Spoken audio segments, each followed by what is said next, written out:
কাকানে ব্যায়াম করেন কেন? আত্মাতে কি নিঃসন্দ সন্দেহ করিলেন না?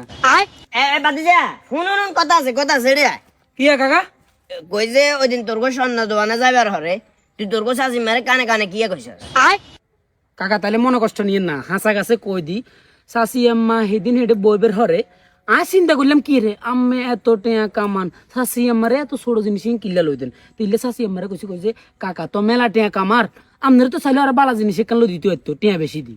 আচ্ছা ওই মানে আর কাছে টিয়া হইছে অনেক বেশি তোর চাষি মারে তুই এটাই বুঝাইছ? সেটাই কইছে আমার কাছে টেয়া থাকলে শাশি আম্মারে লো দিতে নাইতেন না কিল্লে। বুঝছি যে যাক যেহেতু আর বড় যেহেতু কইছস আর কাছে টিয়া হইছে বেশি তোর পিছনে টিয়া 5,000 খরচ করবো তাইলে অসুবিধা নাই। না কাকা আর পিছনে টেয়া খরচ করানো লাগবে না, আমার শাশুর হিসনে করেন না। আর হিসনে করলে কাকা কি করবেন? বিয়ে করবো বলতে টিয়া 5,000 খরচ করি হোলা তিনকে চারকে ধরে তোর কুত্তার মতো হিড়াইলো আমার শালার যে কোন কারণে আর বড় তুই কুবুদ্ধি এটা দিছস।